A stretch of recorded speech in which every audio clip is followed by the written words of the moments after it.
The Islamic State of Iraq and Ash-Sham, commonly referred to as the Islamic State, is a jihadist militant group and internationally recognized terrorist organization. It gained global notoriety for its brutal tactics, extremist ideology, and its brief establishment of a self-declared caliphate across vast territories in Iraq and Syria. Emerging in the power vacuum following the US invasion of Iraq in 2003 and fueled by the Syrian civil war, ISIS rapidly expanded, becoming one of the most dangerous and influential terrorist organizations in the world during the mid-2010s. While its territorial control has been largely dismantled, ISIS remains active as an insurgent force, continuing to carry out attacks and inspire extremist movements worldwide.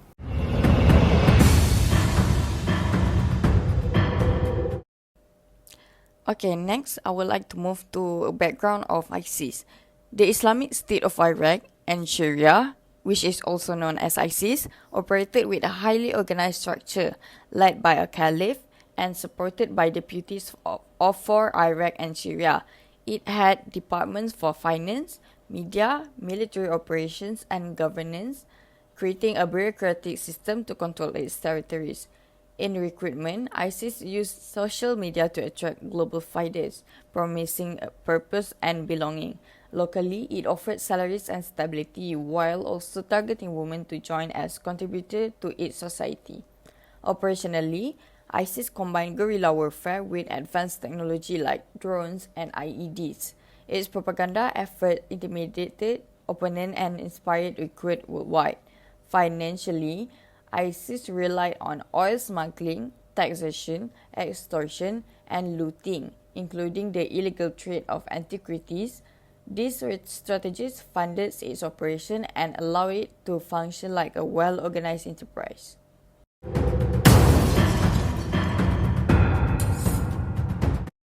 Hi and Assalamualaikum. I would like to talk about ideology and objective of ISIS. First, we start with ideology. ISIS beliefs are based on extreme interpretation of Sunni Islam. They claim to follow a version of Islam that takes inspiration from the earliest followers of the religion, but their interpretation is highly distorted and rejected by the vast majority of Muslims. So, let's take a look at first ideology of ISIS, which is core belief. There are two core beliefs with them, which is Salafi jihadism and Takfirism. Salafi jihadism means combines the idea of living like early Muslim with the belief that violent struggle or jihad is necessary to achieve the goal, while Takfirism means declaring other Muslims who disagree with them as non-believer or apostates. In the view, it is acceptable to kill these people. And number two ideology is restoration of the caliphate. ISIS declared a caliphate in 2014 with their leader Abu Bakr al-Baghdadi as the caliph. A caliphate is an Islamic state that they believe should govern all Muslims worldwide under strict Islamic law. They believe their caliphate is the only legitimate government for Muslims. And number three ideology is apocalyptic belief. ISIS use ideas from Islamic end-time prophecy to motivate its followers. They claim they are part of a divine mission to prepare for an ultimate battle between good and evil. And the last but not least ideology is anti-Western sentiment. They see Western countries and even other Muslim countries that cooperate with the West as enemy. They frame their violence as a defense against this perceived threat to Islam. And let's move to objective of ISIS. The first objective is to establish a caliphate. Their primary goal is to seize territory and create a state governed by their strict intervention of Islamic law.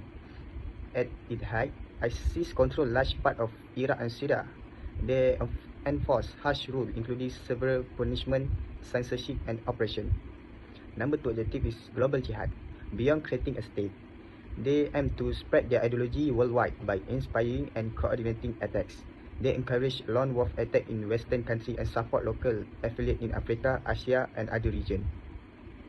Number three objective is requirement and radicalization.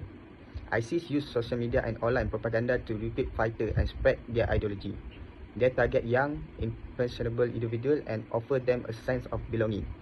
Thousands of foreign fighters from around the world join ISIS because of this propaganda. Number four objective is undermining government.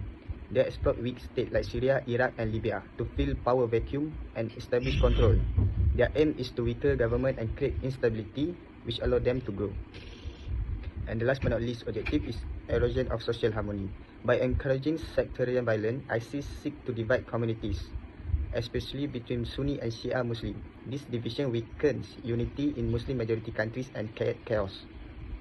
In summary, ISIS ideology is built on radical, violent interpretation of religion.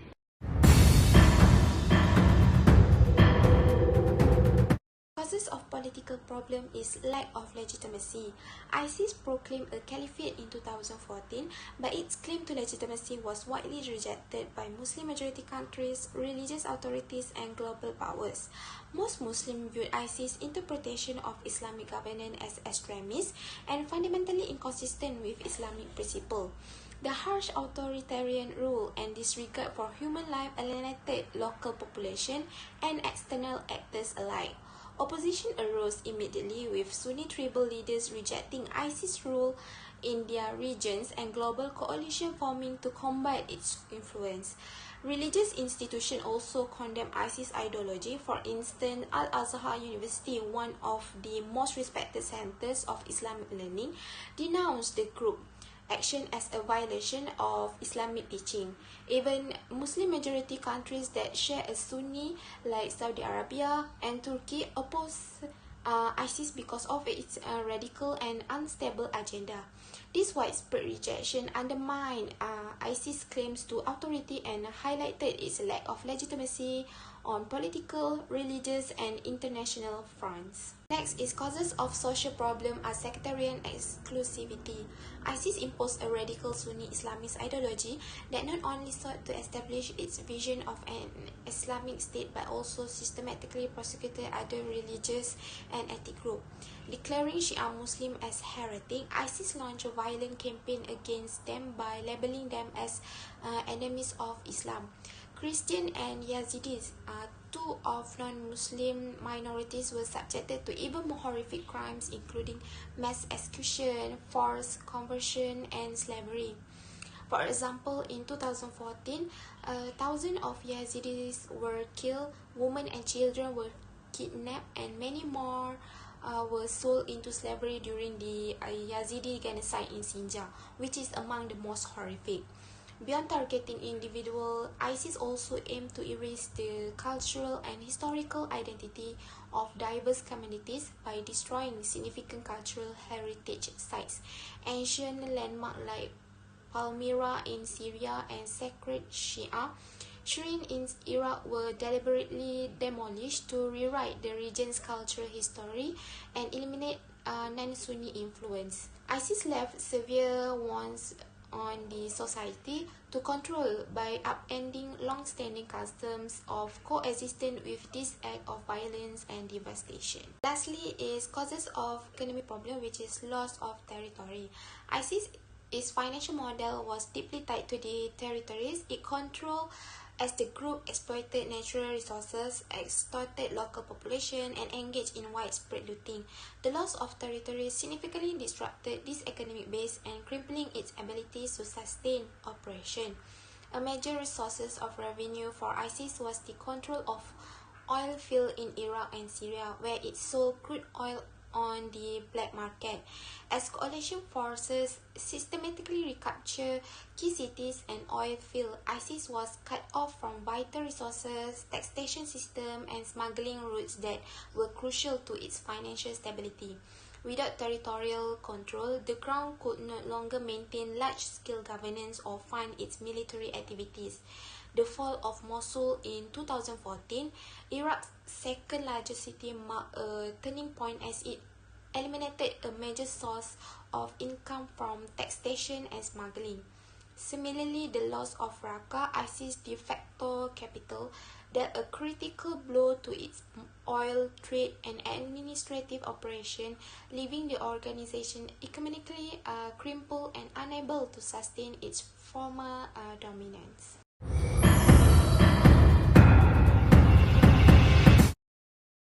Now, let's take a closer look at the rise and current situation of ISIS. First, between 2011 and 2013, ISIS emerged from Al-Qaeda in Iraq, taking advantage of instability in both Iraq and Syria. By 2013, The group rebranded itself as the Islamic State of Iraq and Syria, or ISIS. Next, in 2014 and 2015, ISIS reached its peak. It captured key cities like Mosul in Iraq and declared a caliphate, controlling vast territories across Iraq and Syria. However, between 2016 and 2019, the group began to lose ground. Major defeats, including the loss of Mosul and Raqqa, reduced its territorial control by 95%, and in 2019, their leader, Abu Bakr al-Baghdadi, was killed. Finally, in 2024, despite the loss of its caliphate, ISIS remains active. It continues insurgent activities in Iraq and Syria, operates through affiliates in Africa, and still inspire attacks globally.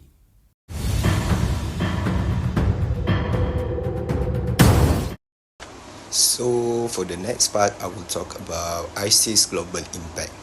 So the first global impact is security and peace. So ISIS has been a major global threat, carrying out attacks in over 17 countries like France and the US, United States and Australia. Its action destabilized Iraq and Syria and caused insecurity in nearby countries. International coalition launched military campaign that reduced ISIS territory, but its ability to inspire attacks remains a concern. This shows the need to stay alert. So for the next global impact is humanitarian crisis. ISIS violence causes one of the biggest humanitarian crises in recent time. Over 5 million Iraqis needed aid and 2 million were displaced. Refugees fleeing violence overwhelmed host countries, with ISIS fighters sometimes sneaking in. Aid workers couldn't reach many areas, worsening conditions. Survivors face lasting trauma, showing the deep human cost of ISIS. So for the third global impact is economic and political impact. ISIS hurt Iraq's economy by taking over oil-rich area and damaging infrastructure. This also affected global oil market. Politically, ISIS exposed division in Iraq and worsened rivalry in the region, especially between Iran and Saudi Arabia. The fight against ISIS was expensive and sometimes caused tension between countries working together. And the last ISIS global impact is ideological influence. ISIS spread its extremist idea worldwide using social media and propaganda. It recruits young people and inspire attacks. Effort to fight this message included promoting moderate view of Islam, but the damage was done. ISIS also fueled fear of Islam in non-Muslim countries, creating challenge for global unity and understanding.